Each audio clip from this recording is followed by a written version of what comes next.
Hello and welcome back to my channel.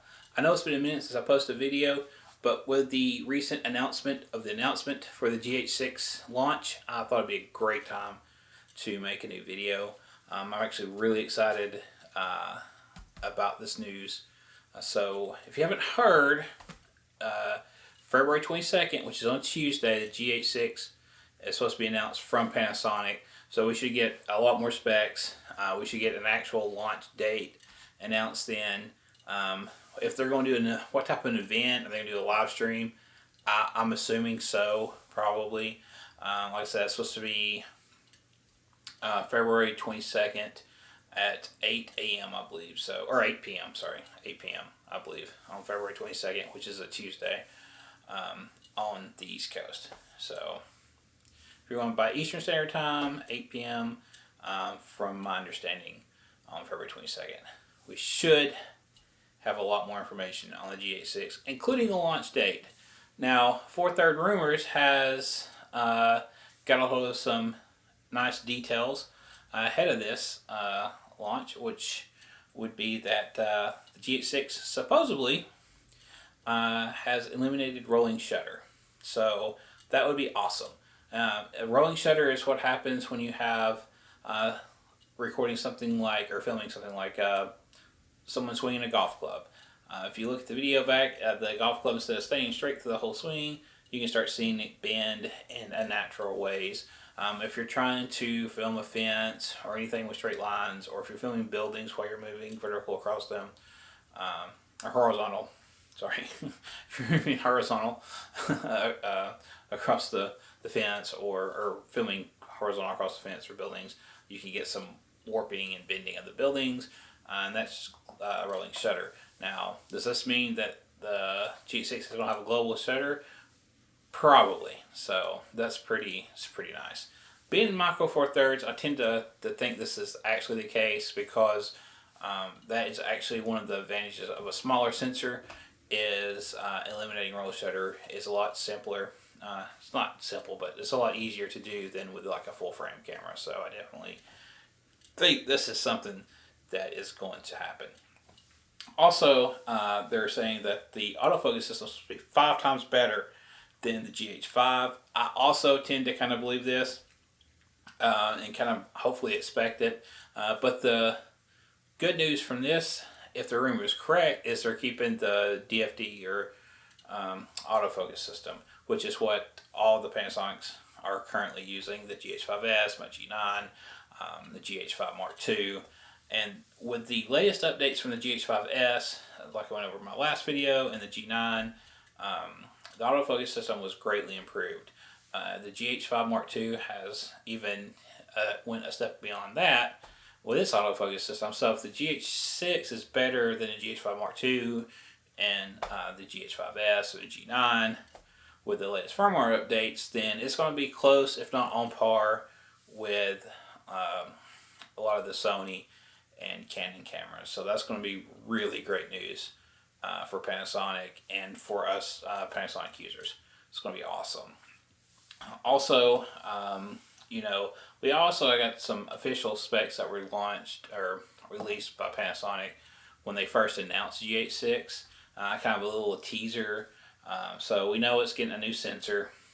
It's doing 6K, so we're assuming it's going to actually be above 20 megapixels, which is going to be awesome.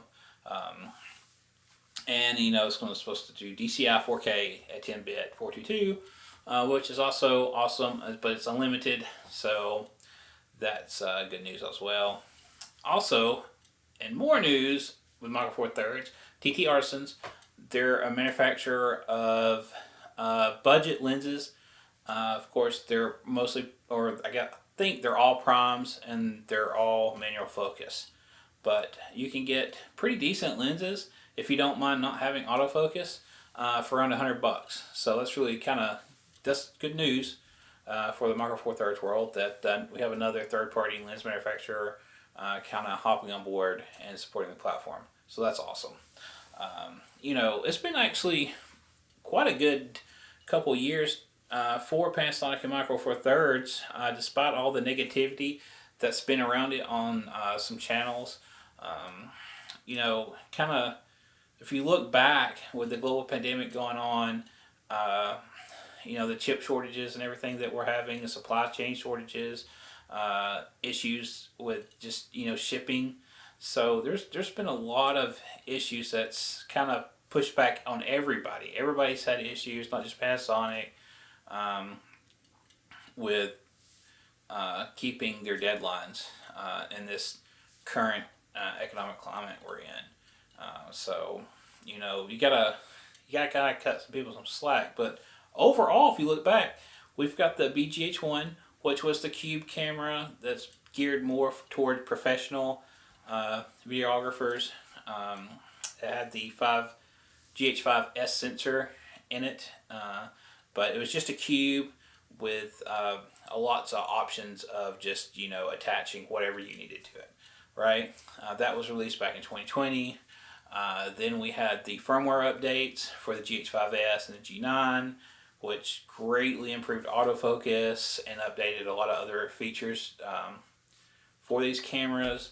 We also had the launch of the GH5 and Mark II in 2021. And that camera was probably the most underrated launch of a camera in the past couple of years. The GH5 Mark II is actually quite a step up from the GH5. And every time I look at the price and I go say, hey, what's the price, if it's moved any, it's staying around $1,500 most of the time. So most of the time you can get it on sale brand new for around $1,500 USD. And that's really a great deal for what the GH5 Mark II can do. Especially if you're a vlogger, if you're doing a lot of running good stuff, or if you do a lot of live streaming events, especially if you're on site. Like GH5 II is almost like your perfect camera. It's just amazing how many people I see kind of downplay the GH5 Mark II. I guess they just don't see the potential there for whatever reasons, but that is what it is. And I believe the GH6, is going to be awesome for the Micro Four Thirds, for Panasonic, for the Lumix lineup. And I think that's going to come around, $2,500. That's where most people think it's going to land, around $2,500 USD as far as price range goes. And that actually leaves the GH5 Mark II in a pretty good spot for someone that really doesn't want to spend $2,500 on the GH6. So, I think Micro Four Thirds is in a really great spot.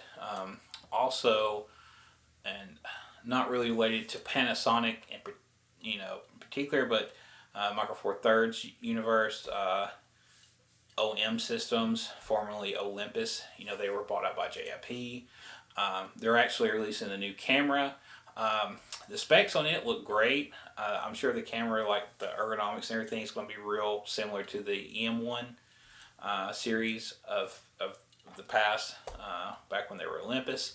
The only thing I see, some people kind of, it's been rumored to have some specs got leaked on the Four Thirds rumor side as well, about the OM1 launch before any official announcements, and it does have that it still has a 20 megapixel sensor.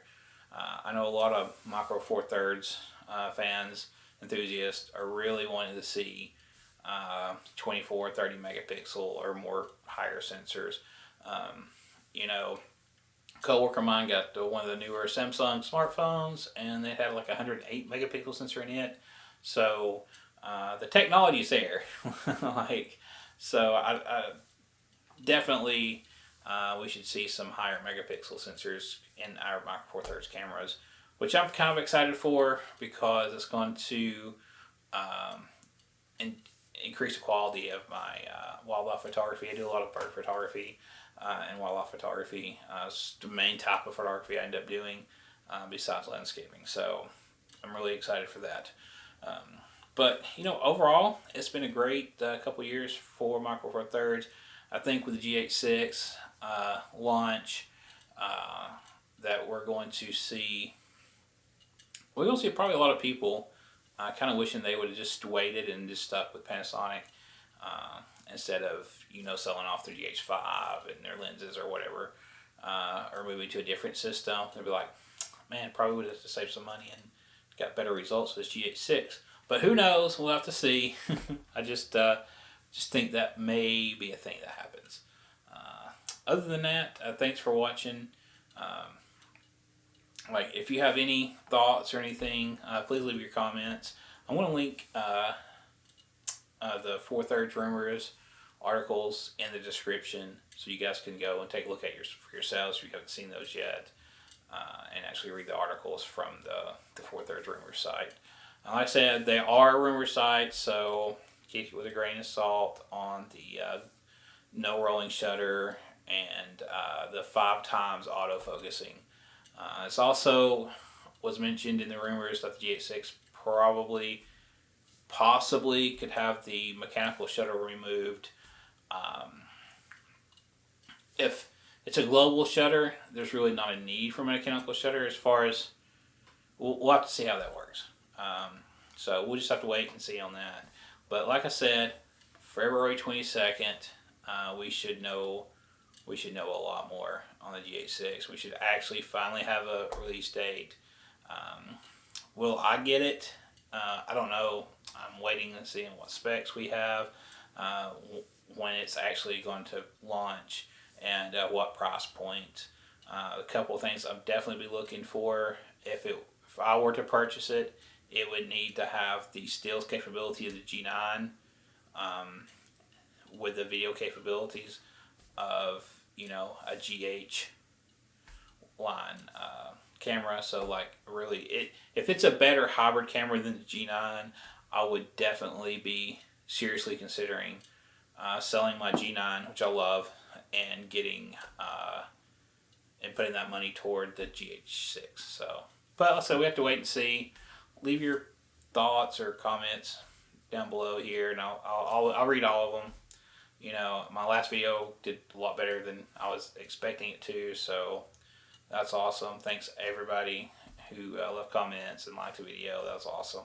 I appreciate it. Hopefully my videos will have get better, right? So it's a thing. The more you do it, the better you get. It's just like anything in life. So you guys stay awesome, and like I said, micro four thirds, guys. It's looking real bright, right? The future's looking real bright for us. Thanks. Have a great day.